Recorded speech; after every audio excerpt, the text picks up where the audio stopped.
Hey up everyone, it's Rory from Enlighten the Shadows. Welcome to episode 36. We have Ashley Cox today with us. Ashley and I have known each other many years now actually, and we took a bit of time where we don't speak much, but guys, it's going to be popping off. We're going to have a right laugh today, talking about some things we've been through.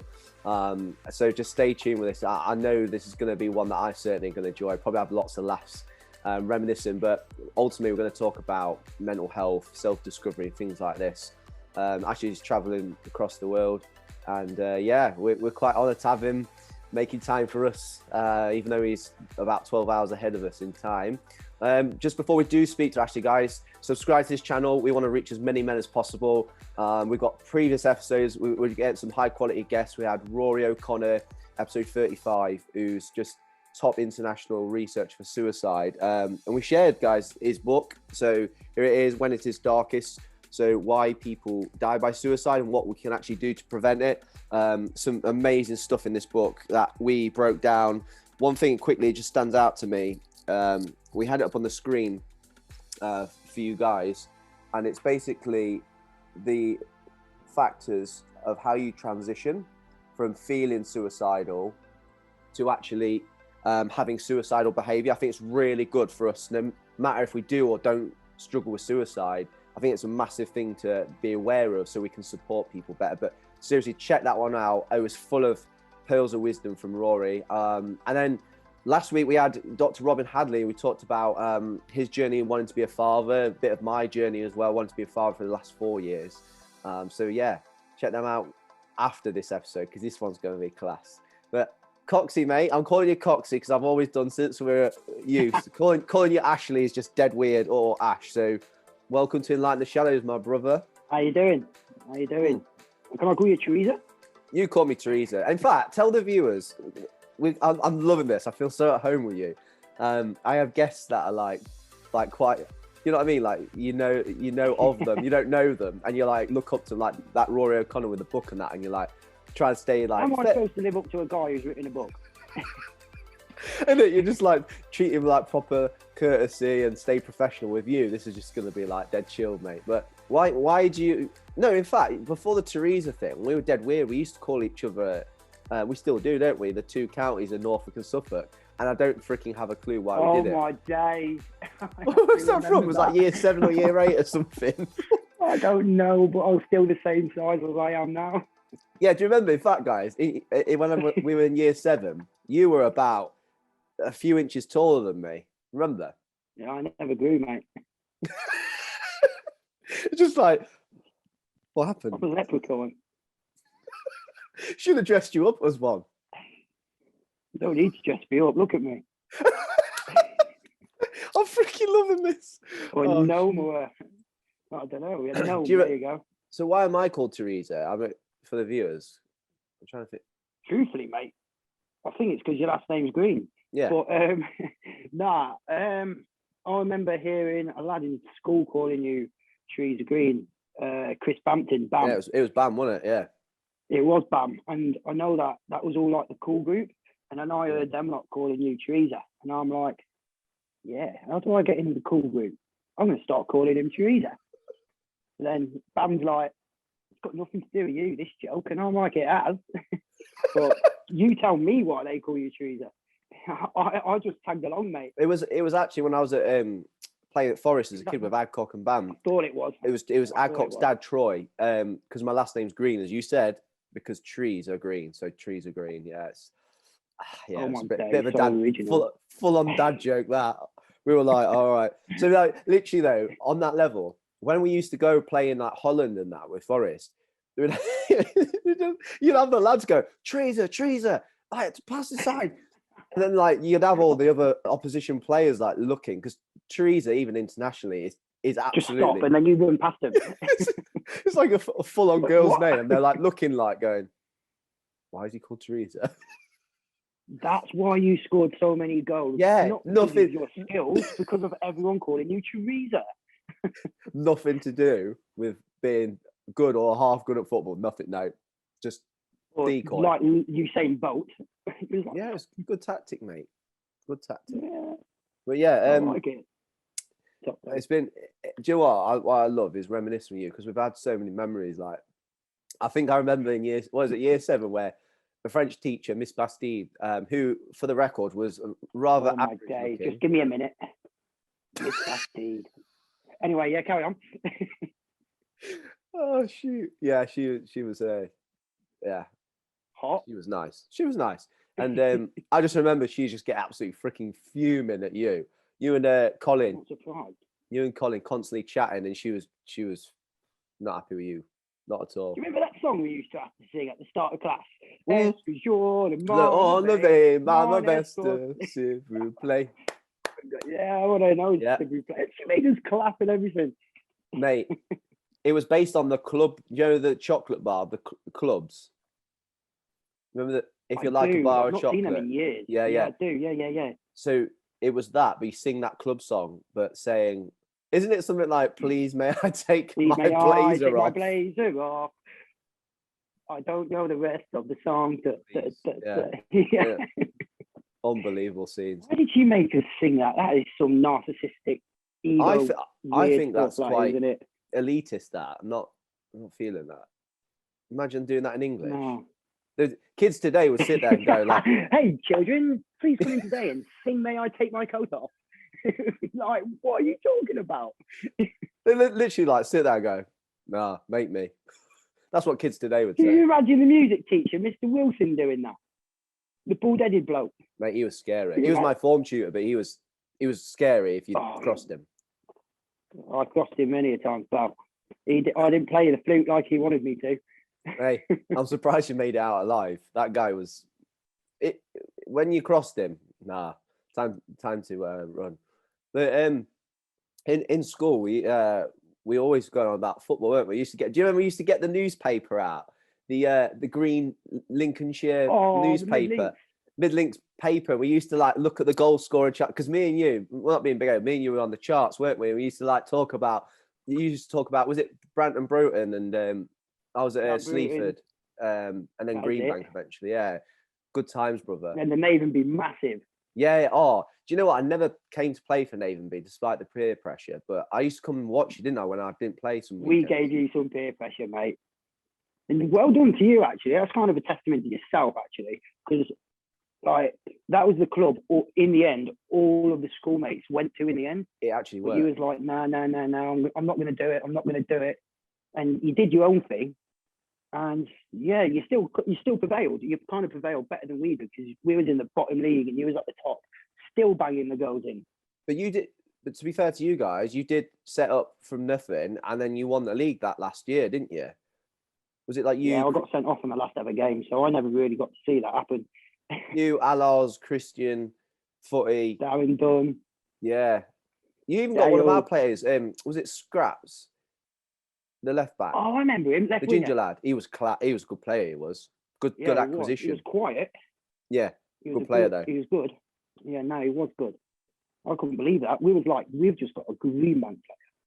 But on a level though, that is a good point. Like when you're that age, when you're a teenager, and all your mates are at a certain club, and like proper, like you didn't do it in a toxic way, but you're proper. Like I was asked all the time. I was like, oh, no, I'll stay at Greenback, all this lot. But like kids today, they're constantly getting peer pressure and they crumble a lot. Yeah. I'd say even lads our age, like, you know, like with, I'd say drug and drink culture. I think there's a lot of peer pressure that you wouldn't call it that, because it sounds a bit flimsy, doesn't it, as a bloke? Yeah. What they call it. There's a specific word for it, isn't there? Like when someone enters a team or a group, you give them initiations and stuff like that. I think that's actually a good word for it. Just initiation. Yeah, it's initiation. It is. Yeah, it's like, if you can do this, you can be part of our crew. It's true though, isn't it? Blokes do it all the time, and it can get pretty dangerous. Toxic. Yeah, pretty toxic. It is. It's quite naughty. But speaking of dangerous, I remember when, because for the viewers, Coxie used to have like, you were quite blessed, didn't you? In fact, you explain your childhood a little bit, like, you know, how, you know, your dad had a really good business, and, you know, explain. In fact, I'll talk about the car once you've explained everything and one of my memories. But what was your childhood like for the viewers? Because it's relevant, isn't it? Your childhood, about how the person you've wanted to become, isn't it? Like, which we'll get onto. It is. I mean, I don't envy my childhood at all. I was lucky to be who I was and growing up with what I got. But it definitely shaped me to be who I am now and kind of who I wanted to be. But yeah, in a nutshell, my dad had his own very successful business, and he come from a successful family before that. They all come up from London, lived in a big house. My dad had his own company, well, 2 companies. I was just given everything I ever wanted. It's like I had 2 motorbikes, a quad bike, which you well and truly know, which I think you might want to talk about later. My mum had 9 horses gallivanting around the place. We lived on a farm. My dad rocked around in Porsches, and I don't know, I kind of liked it, but it would take me, some days it would be, oh, Dad, can you take me to school and drop me off outside the school gate? And just to see, so they can see me getting out of the car, you know? But it was weird. I liked it, but I kind of wanted to get away from it at the same time, you know? Because I felt like I was a little bit, I don't know. Do you feel like on that? Do you feel like anyone kind of like wanted to be around you because like your dad did have a Porsche and you had the farm and you had quad bikes and crosses? Did you ever feel or sense that or sniff it out, or do you think actually a lot of your friendships were quite authentic? I do, not all of them. I'd say 80% of them were. Yeah, I was going to say we're not saying any names. It's all right. We won't. No, I don't mind showing people up. Nah, I won't. But these particular people, down Jubilee, nah. There were a few of them who I think pretended to be my friends when they wasn't. Just so they could come over, have my dad pick them up in the Porsche and go down the A17, thinking that they were nice and cool sitting in the Porsche with my dad. And then they would go there on the farm with me for the weekend, and they'd go around, you know what I mean? They'd be able to go back to their lives and their family and be like, yeah, well, aren't I cool? I've got a mate who's like this. But when you wanted something, or if I needed something or wanted something, there was never really the ones I might be able to turn to. I don't know. I'm not saying they're bad people, but I don't think they are bad people at all. But I wouldn't say they're not someone I'd pick up FaceTime now and pick up FaceTime. Yeah. What generation am I in? It's not someone I'd FaceTime now and just call up, you know? Well, I wouldn't say they were genuine. I think that's another really good point that we're kind of picking out, even just out of our childhoods, that, you know, we can have lots of laughs, and there's some couple of stories I feel are going to come out in a set. But this is relevant to blokes as well today. Like, you know, trying to make paper, trying to get yourself like established, trying to make some success of what your craft is, and having nice things. You know, I've just bought an absolute stunning car. We'll say my wife and I, because we're a team, a brand new ST Puma, 200 brake horse, freaking rapid as anything, like unbelievably rapid. It's got like sport mode, racetrack mode. It's kind of, I'm not saying it's the same thing. It kind of reminds me of like being around yourself and your dad, like, and actually not being apologetic for enjoying nice things. Like we work hard. We help. No. So well done for that. It's like a balance, isn't it? Of like, it is. Nice things expose people's hearts, doesn't it? I think. Yeah, I can see what you're saying. I do see what you're saying.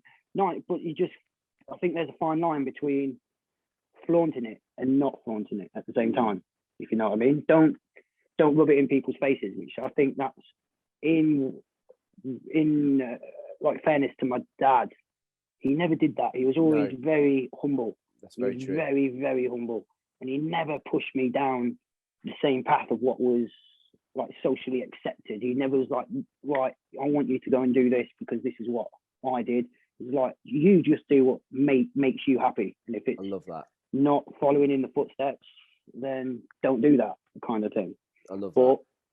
Yeah, just be humble. If you have got money and you wanna treat yourself, I think it's important to be humble about it. Definitely. You know? One memory that stands out about the Porsche though. Please don't talk about my dad doing very fast with children in the car or using his phone at the same time. Please. I just mentioned it. Oh, is that too late? Oh, yeah, I remember like Was it? We were going near your dad's workplace, just off the A46 near Saxelby, and we weren't in the Porsche. His Porsche, was in the garage because he did a certain speed miles per hour on it, and the engine blew, so he got a brand new engine fitted. Yeah, I remember this. I remember this. Now you say it. Yeah, it had a. Let's just say it had a maximum speed limit, and he wasn't too far away from it apparently, and it blew, and so he got a free engine. But whilst that was happening, here, have a free engine because you got really close. So what I remember was on the ring road at Saxelby, A46, going out towards back Yorgaff, and we was in the M3 Beamer, and I remember you wanting the phone off your dad. Your dad had one of those sick Nokia slider ones at the time, which was the one. By he the way. was like, yeah, thinking he was cool, like these little slidey one. Phones. Yeah, full on. Oh yeah. And you were like, Dad, please let me use the phone. He was like, no, in a sec, Ash. And you're like, Dad, give me the freaking phone. And you're like, Ash, I tell you, and literally, like, you were trying to grab it off him. He's like that, and you're like, I'm this mini fight. I'm sat there like this in this BMW M3, and he's going like 155, and I'm just like, what the frick's going on here?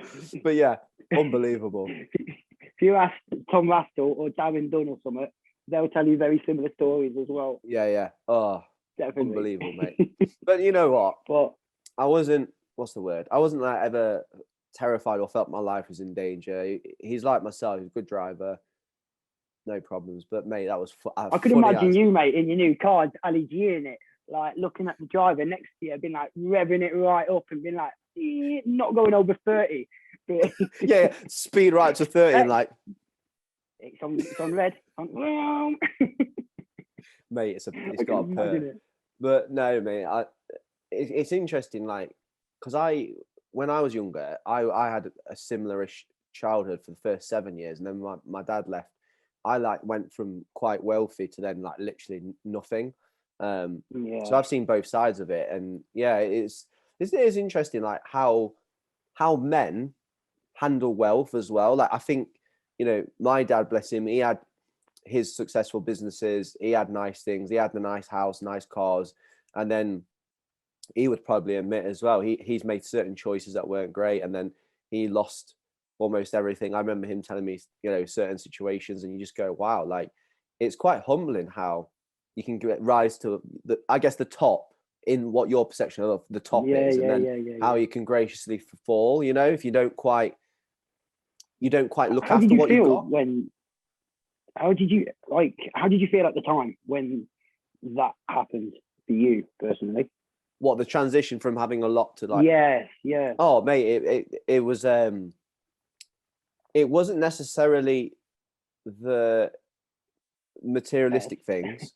It was just I wanted my dad around, and that's the only thing I wanted. So that's what hurt most. Yeah. And then my mum did such an amazing job of making the hit not seem as bad as it was. Like, it was like, now that I know as an adult, it was bad. Like, it was really bad. Like, the bank. Your mum is an angel. Yeah. By the way.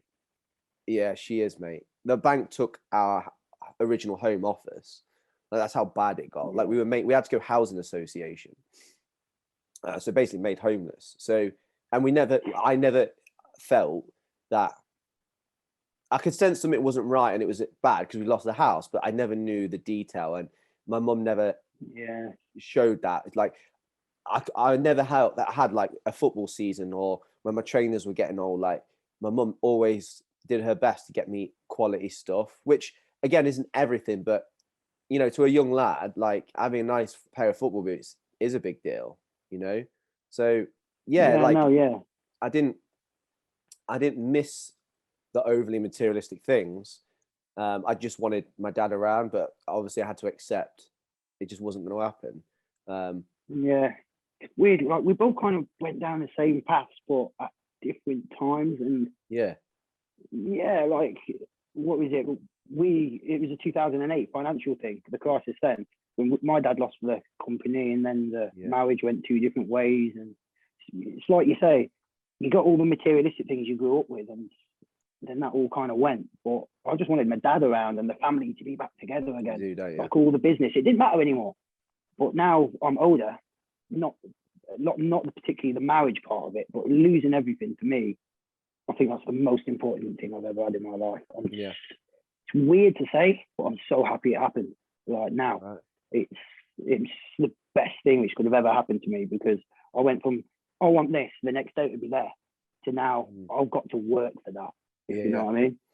And don't get me wrong, my dad was always like, if you don't come in the factory with me and you're the head of waste management, you can go around picking the rubbish up.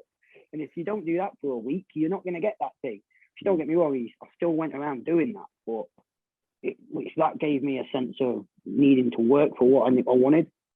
But regardless, it was whatever I wanted, it was still going to be there. If you know what I mean. Yeah. But then when it all went through, it was, I actually do really need to do what my dad said a while ago and actually work for things now. And I think that was a very important thing in my life. We transitioned, didn't we? Like when the financial crash happened, like we were like young at university age, and you know what kind of like got us closer again. We've never ever really lost touch, but I think from being at school, being at school, we had like a little period where we knew each other and talked all the time, so not talk much. And then I've always liked hardcore rave music since a little lad, because my brother was into it and had like little tapes, like when it was like Hixie and Storm from the start. And you started going raving a lot, and like we went to quite a few raves together, didn't we? We did. I think you had to look after me on several occasions. Yeah, but you weren't bad. Do you know what? It's quite eye-opening, the rave scene, because like it is about family and peace, love, and unity, and everyone has a good time. And I never once saw a fight. Never once. Like when you go out and you get idiots. Don't see fights there. No, you don't. But what you do see, sadly, is like I saw a couple of people like really, really overdosing on like ketamine and stuff, and like gurning and like on the floor, like passing out, and you just go, oh my gosh. Like I know, yeah, that does happen a lot. It's like everyone's there for the same thing, which I kind of think that's why the fights don't happen. Whereas you could argue and go, well, at a football match, everyone's there for the football, but they're there for two different teams, so that's where people can clash. But that's a good point. With the music thing, everyone's there for the same thing, and if something like that does happen, you got a crowd around you helping them up, getting you straight to the ambulance. Or I mean, I was never that close to taking too many drugs, but it was definitely a good, bar that side of it, it was definitely a good environment to be in. Yeah. The family side of it. That's what I mean. You found identity in it, isn't it? It's like group identity. You find brotherhood in it. And, you know, I met some of your mates who were, you know, genuinely sound from the rave scene. And, but I think you find, don't you, like that side of life can have a detrimental impact, can't it? Like you can be quite, I don't know, like shut off from I don't know. It's a really strange side to life. You can, though, you can be like disconnected from the world almost, and then the rave scene is your world. You know, you live for the weekend. That was me for 4 years, mate. Yeah, definitely. Because there's a lot popping off. Completely shut off to the rest of the world. I remember going around in like, I don't know, I'd have my hair different colours, like pink, purple, yellow, green. I don't bloody know. And wearing up completely audacious clothes. Yeah. Monday to Friday instead of just. I'm not saying. I think I've got to be careful with what I'm saying here, because I think it's important to be who you want to be, and don't follow what is expected of you in society now, and just go and wear the normal clothes, and you know what I mean. But what I mean is I'd still kind of go around with the glow sticks in my hand on a Monday to Friday. I'm thinking with your little. What was your little smiler yellow thing? What was it called? I used to go around with a zippy on my back for about 4 years, between the ages of about 18 and 20 to 23. Mate, we're putting some photos of that bad boy on the screen for people as they watch this, definitely. Brilliant. And I had, in fact, well, I'll put a picture of me where we had was it that Shaun the Sheep out of Wallace and Gromit? Do you remember?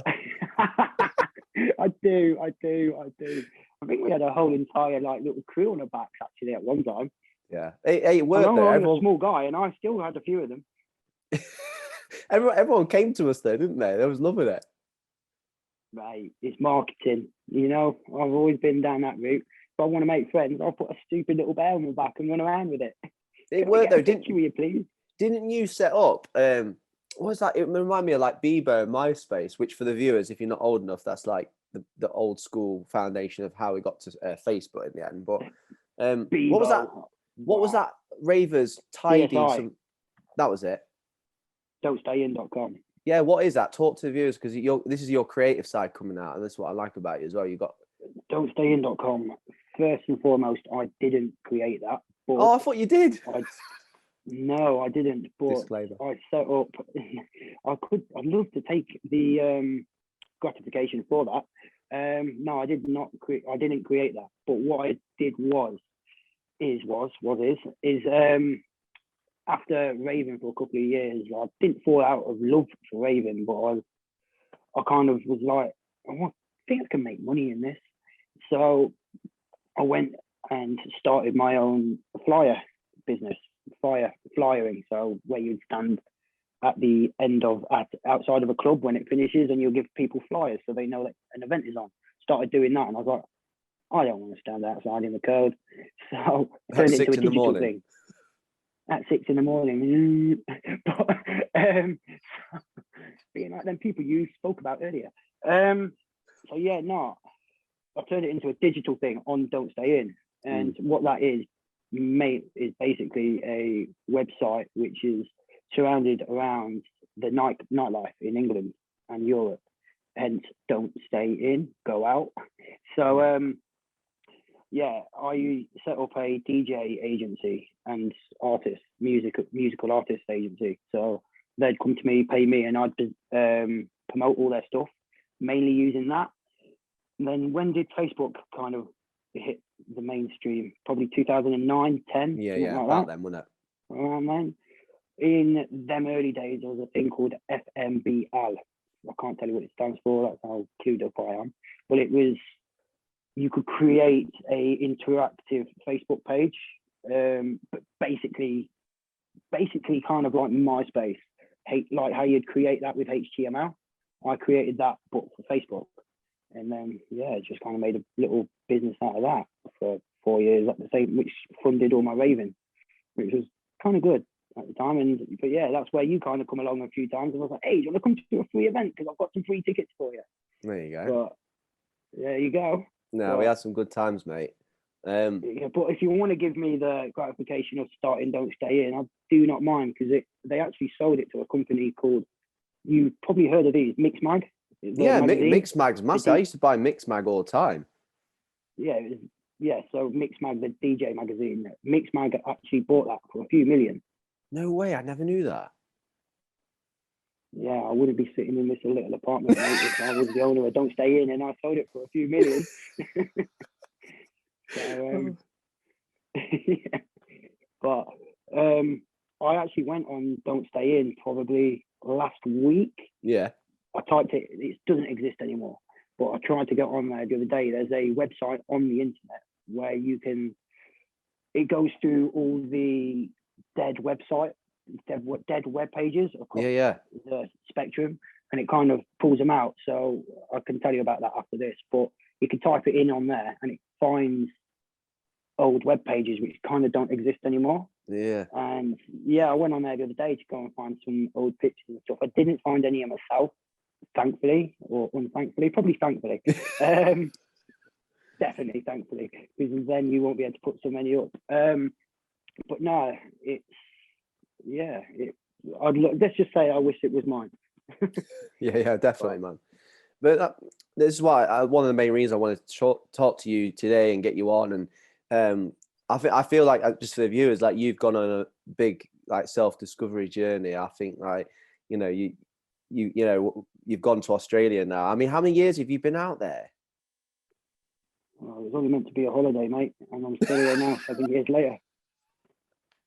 Bless my mum. Bless my mum. I gave her a little kiss and I said, I'll see you in 3 weeks, and never went home. Here he is, though. One way. Yeah, no way. But no, I've been out here for 7 years now. I originally booked just to go to Thailand as like a little pat on the back for completing my apprenticeship in plumbing. Did that, and I was like, yeah, well, I haven't been on holiday for 2 years now, while doing my apprenticeship. So I went to Thailand, and I never went home after that. It was great. So still here now. Went around Asia, Cambodia, Indonesia, Malaysia, Singapore, been all around Australia, and I'm in Sydney at the moment.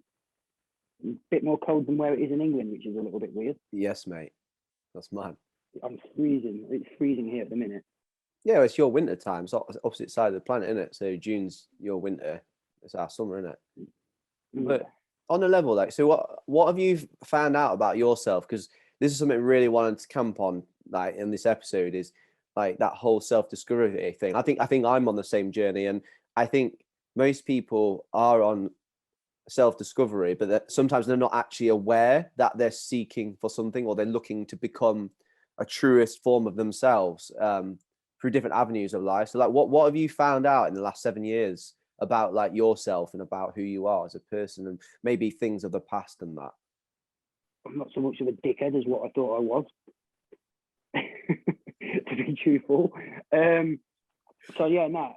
I was, prior to actually booking the ticket to go on holiday, I did some pretty shit things back in England.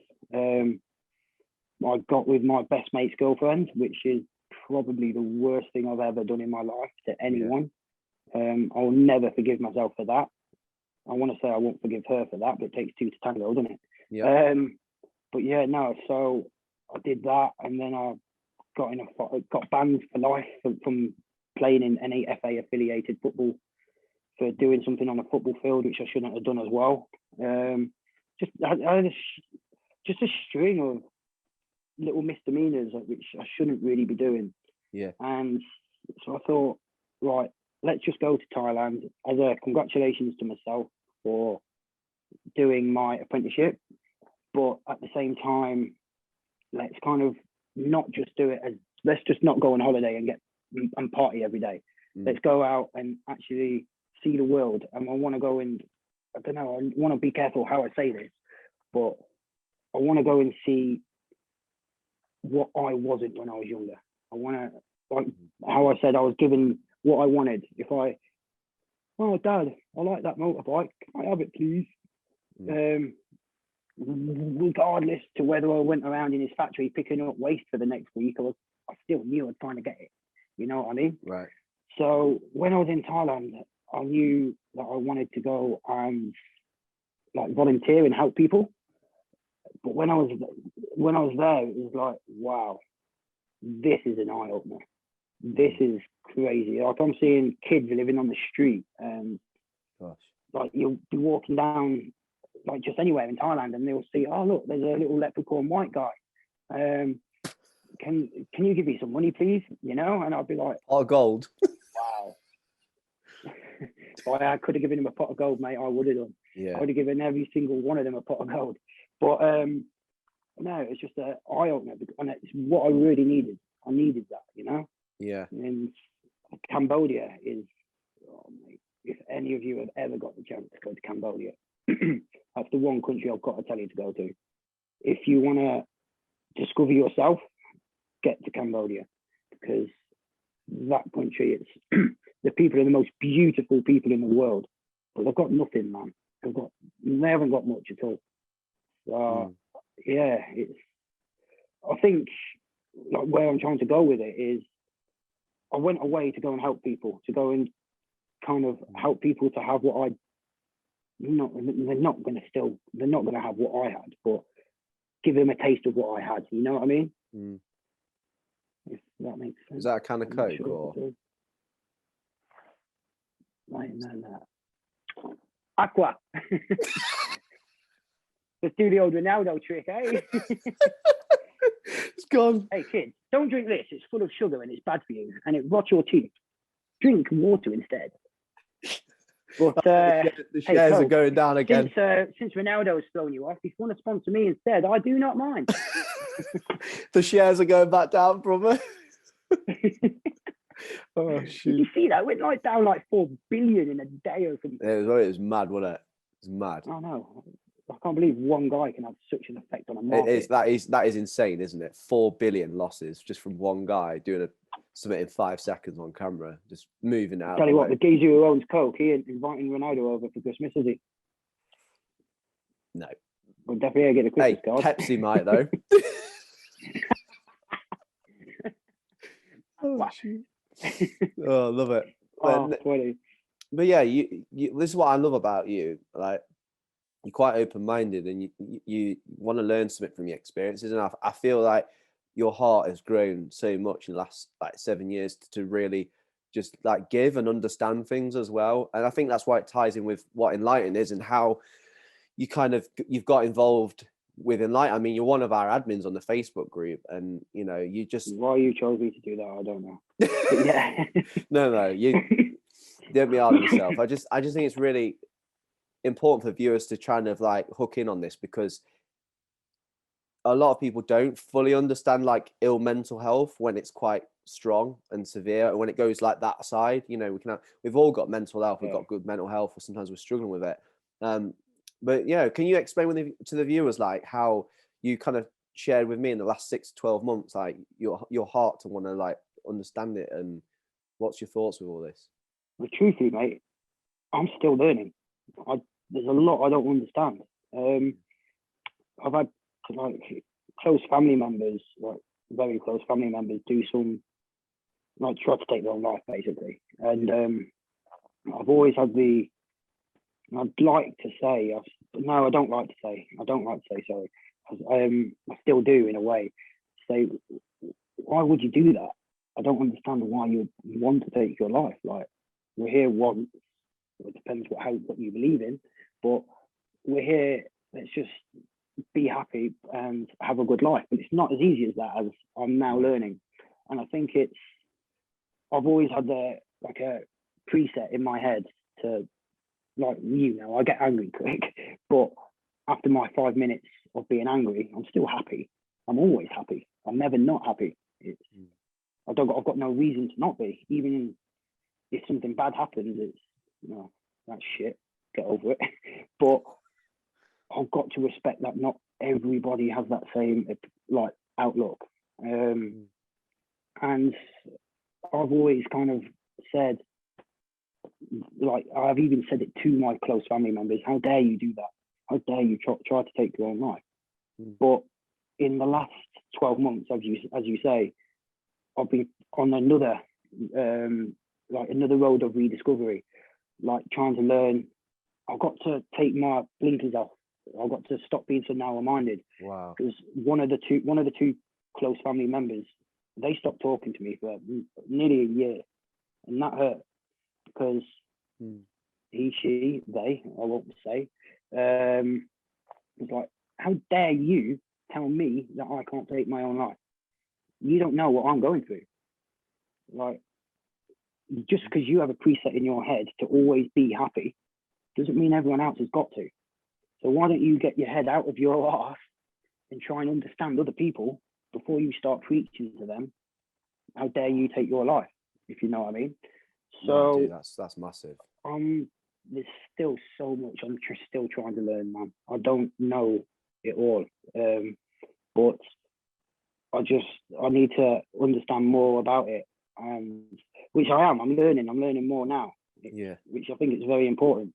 But part of it is, I think I want to now open my heart up and listen to everyone's story about why they're feeling sad. And mate, there's nothing what can I do to make someone feel better? I can tell them a shit joke. No, but I think more importantly than anything is just be there for someone to talk to. I think that's what I'm trying to do at the minute, really, for people who's feeling sad. Mate, I'm here for you to talk to. Please, if you're even thinking about doing something, don't for 1 minute think you can't talk to me. I'll literally say to my boss halfway through the day, I've got a geezer here on Facebook. He's not feeling too good about himself today. He's messaging me right now. I'm a little bit worried about him. I'm going to go and take. Well, I was going to say I'm going to go and take half an hour off. If it takes more than half an hour, I take the rest of the fucking day off. But Wow. you know, can you see where I'm trying to go with that? Or oh, mate, you've explained it beautifully, because I think this is what's missing in society. And this is not a finger pointing session or making people feel bad, but it's just simply taking a step back and having a bit of empathy and understanding. And Rory O'Connor in his book actually talks about this when it is darkest, as I said right at the start of the episode, and he said it in the episode 35. It's not the fact that they are being selfish and they're wanting attention from it or anything of the kind. It's they're in so much pain. They're in so much mental pain that they've exhausted themselves within that pain, that the only way they see that the pain stopping is actually just by taking their own life. And it's like it's the escape from the torment and the pain they feel. That's powerful. And you're like, whoa. When you see it from that side, you're like, oh my gosh, yeah. Like a lot of people in his book, he says that he spoke to over the last 25 years, is that they feel trapped. And yes, it's like, yes. It's not a blame game and say, how could you, how dare you? It's more like, oh my gosh, I can't understand what it must feel like for you. Help me to understand, or, you know, I'm here to listen to you and thank you for trying to talk to me about it. That kind of language is massive. And you said it's just about saying, look, I'm here for you. I'm here to listen to you, for you to talk. And that in itself goes a million miles from someone like, I never saw myself wanting to feel like I wanted to take my own life. But in the last 12 months, I've experienced it many times, the suicidal thoughts. But when someone comes at it from that angle, and it's the language, when they say, I'm here to listen to you, then they don't go, call me, you know, I'm here for you, you know, text me. No. It's none of that. It's, I'm just here for you right now if you want to talk. And you said that. And like, for you to say that as humbly as you have and say, well, I'm still learning, the fact that you've got that in your armory, it trumps anything else. Like, speaking from my personal experience. Don't give me the gratification for that though, because it wasn't me who put that ideology into my head. I didn't manifest that myself. Like I said, if it wasn't for my close family member not talking to me for the best part of a year, because they said to me, how dare you even say that to me? Because I literally was like, what the fuck are you doing? Like, you've got so much more of your life to have. Who the fuck are you to take your life? I mean, who are you to do that? You've got to think about everyone else. Yeah. You've got to think about everyone else you're going to hurt. That's what I said. And it's like, wait there. Let's spin it around. There you go. Who the fuck am I to say you can't hurt them? This is good. You know? So yeah, I'm going to have to read that book actually, you know? He sounds a very clued up guy. I mean, well, the subtitle says why people die by suicide and what can we do to prevent it. And it's just like, everyone has a part to play. You know, he's found proof that it's 135 people that are directly impacted by someone taking their own life.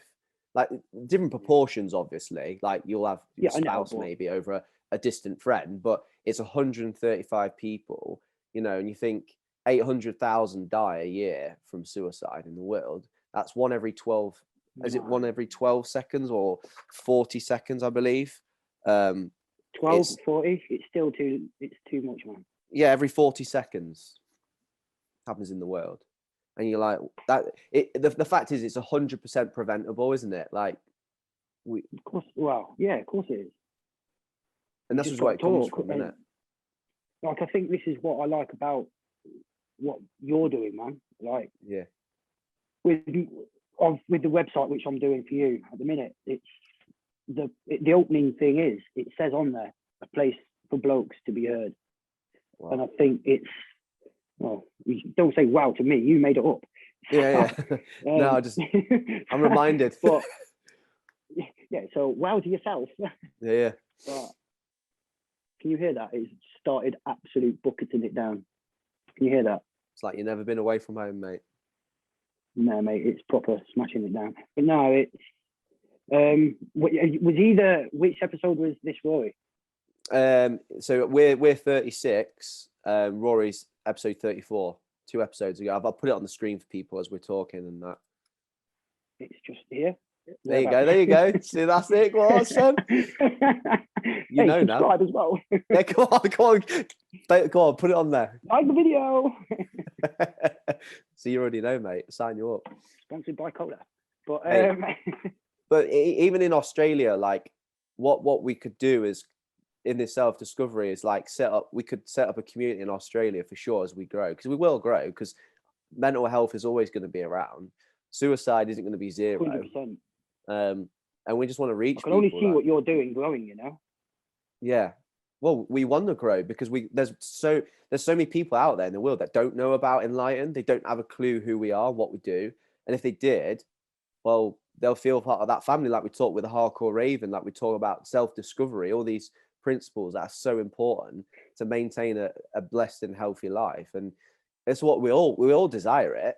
We all desire to be happy. But as we say, when people are in such crisis point, like you said, with a family member, like they haven't got the ability in their mind to go, how selfish could I be? Like all these people that I'm going to affect, because if I do take my life, they have not even got the capacity to be in that place in their head. And that's what you say so beautifully. Well, of course they haven't, because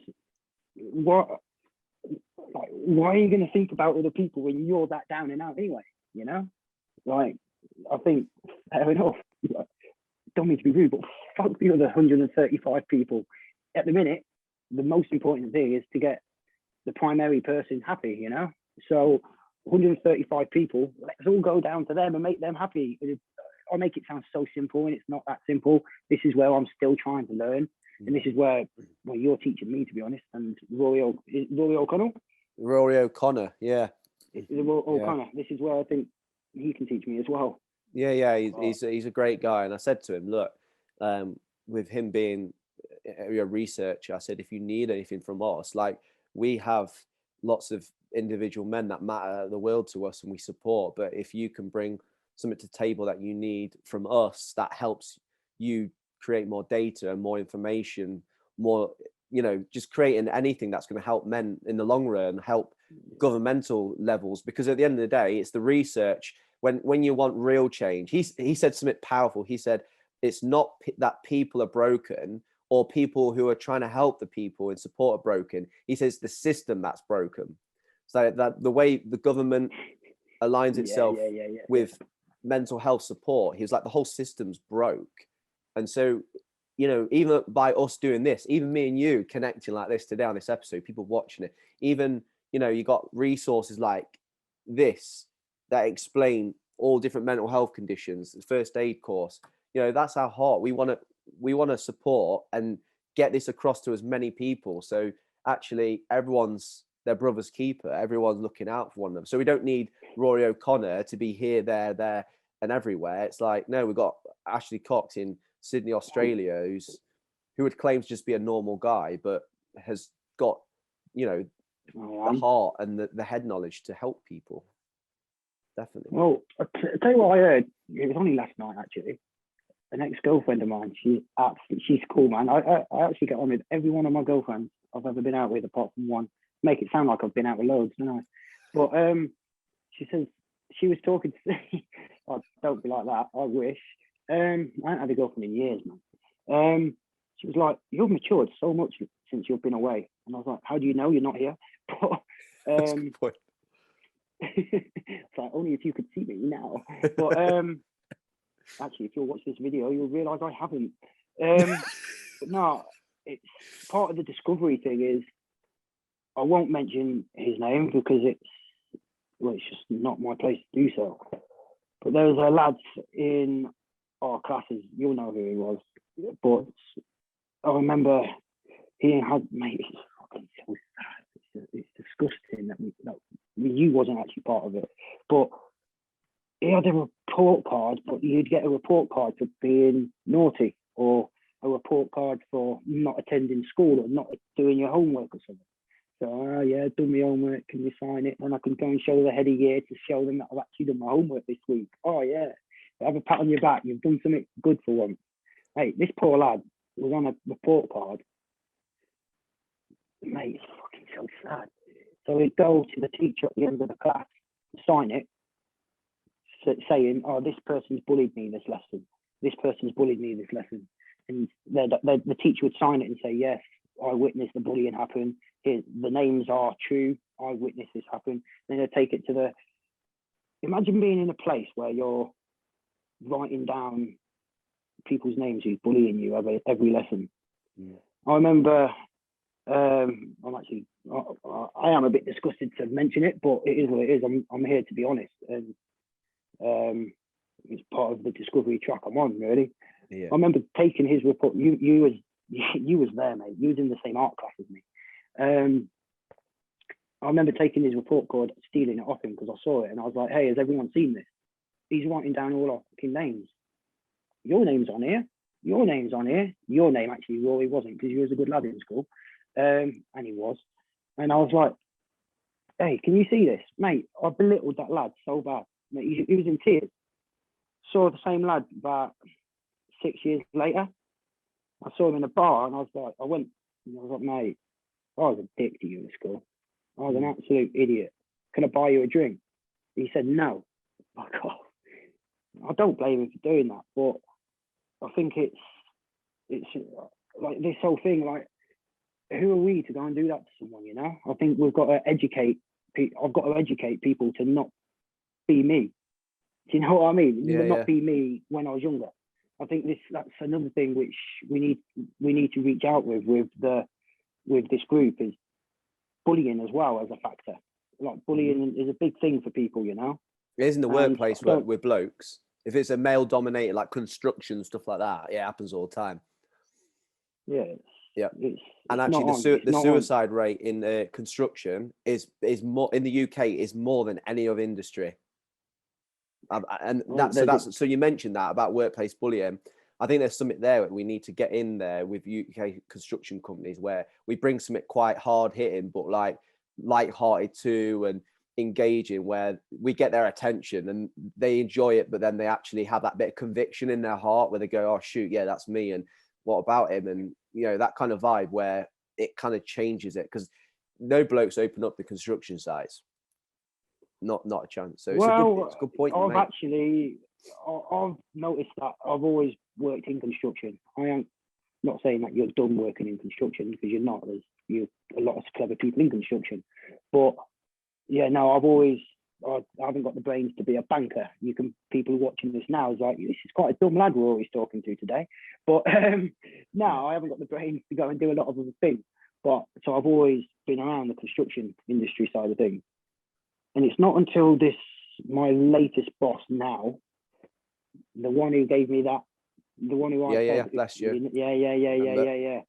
Good guy. Tell you what, let me just give him a shout out. Well done, Mick, from All Stage Constructions. But yeah, mate, what a diamond. It's not until I started working with this geezer where, mate, he's like, "Right, come on, mate. We can't have someone who's unhappy working for me, because I do the best work, and I can't have people who's unhappy working for me because they don't produce their best work."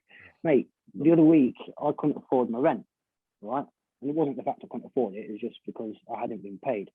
So he did only pay me the money I was owed, but it was my fault because I hadn't invoiced it.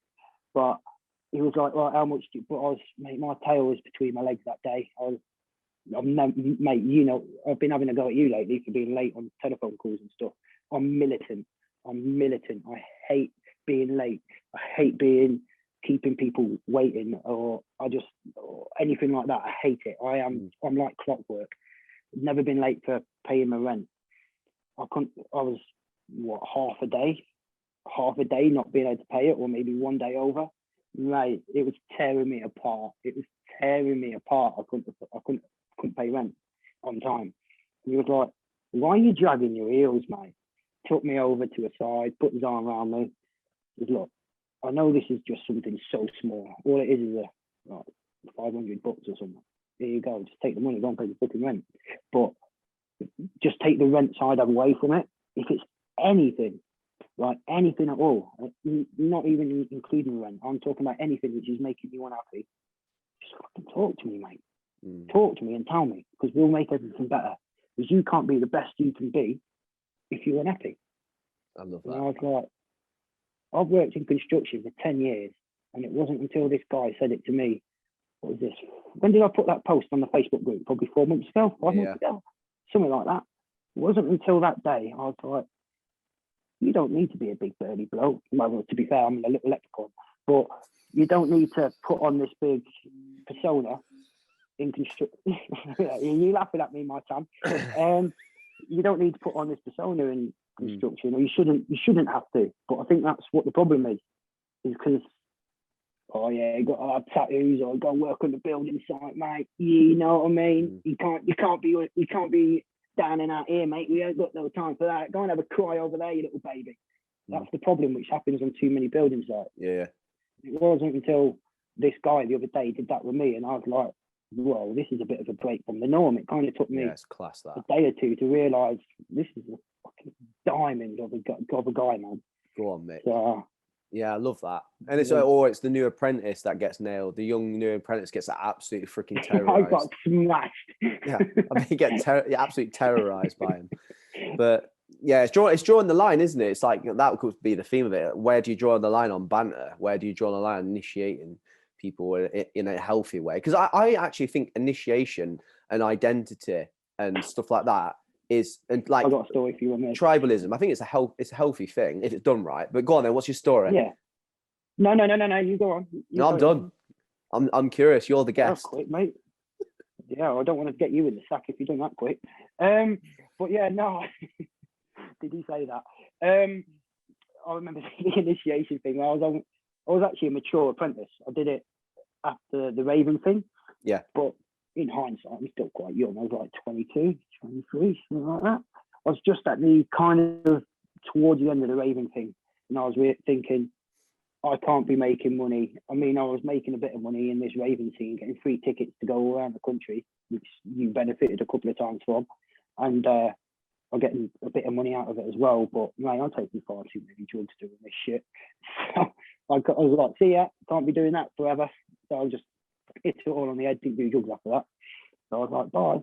And then doing the plumbing, mate, I'll never forget it. Never forget it. I did my apprenticeship with two 65-year-old blokes. And he was like, see that toilet which is blocked? And I'm like, yeah. So sort it out for me. And I was like, well, where's the plunger? Because we ain't got one. And I'm like, oh, I'm going to fucking fix it then. You know what he made me do, don't you? You can see where it's going, can't you? Put it like this, my hand was brown. Oh, fingernails. Oh, mate. Dinner tasted nice that night. But in hindsight, did he have to do that to me? No, but you felt that you had to. That's the point. You felt that you had to do it, right? I felt I had to do it, yeah. But did I need to? Maybe that was a bit of a cruel little initiation thing. God rest his soul. Why did you do that, mate? But I still love you, but flipping heck, I'm never going to forget it. But imagine doing that to someone who, I don't know, I'm not going to try and lessen other people. But there's still a butt attached, isn't there? Who hasn't got the same mindset as I have where, oh, fuck it, it's just a bit of shit, mate. Just put it out. You know, no, you're right.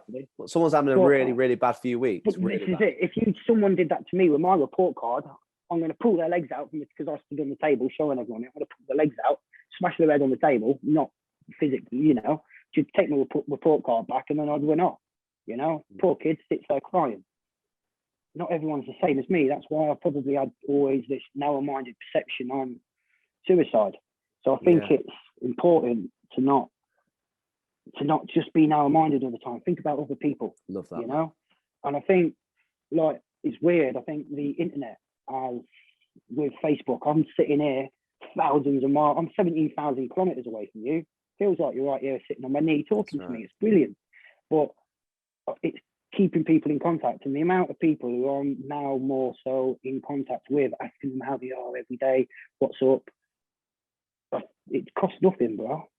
It costs nothing. Absolutely. It doesn't cost anything. That's right, man. So Facebook's got a lot of problems, don't get me wrong. I mean, I'm getting these girls with big boobs every day adding me, pretending they want to be my friend. I click the link and it's got a fucking whole believing face and it's a scam.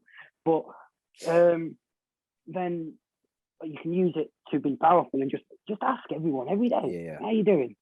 Just every single day, ask someone how are they. Yeah, I love that. Just be nice. Checking in with people.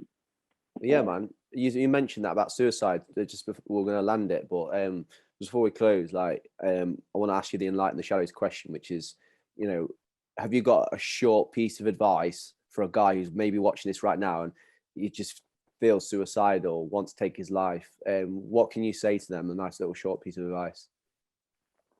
As you can probably tell, I'm not educated enough to give you a great answer. So in short, I'm just going to say talk. Just talk. Just before you do anything rash, just talk to someone who you think will listen. I mean, there's a lot of people out there who might not want to talk to me because I am very brash. Brash, is that a word? Brash. Keep going. Rash. We'll say rash.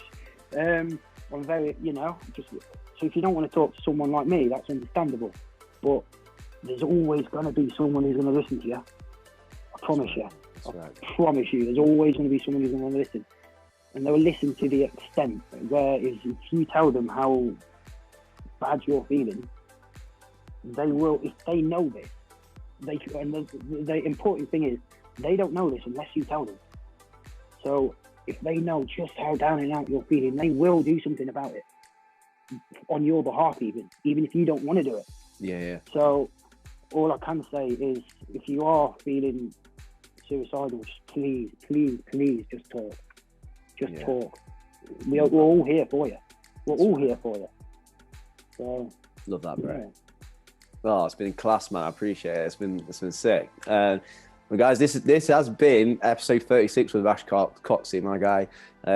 We've got some amazing plans moving in the future. Our videographer, guys, has just about finished this week our 5-minute video that's going to go on the website. Me and Coxey, I've been waiting for this for ages. I know. Me and Coxey have been really patient with this. We're really desperate to get things popping off, get the website up and running, to be taken seriously. So yeah, watch your space. We're gonna have a social media video done as well. It's like a 60-second clip. But yeah, check us out on the social, guys, at Enlighten the SH1. Good lad, he knows. And also, what do they need to do on this YouTube channel, brother? Subscribe to Cole. Sponsor me. click that red button. Click that red button. Yeah, no. Click that red button. Give it a like and comment if you love the channel. Yeah, come on then. Love it. But no, appreciate you, brother. We love you, and thanks for taking the time with us. And we'll see the viewers next time. Cheers, guys. Cheers, guys.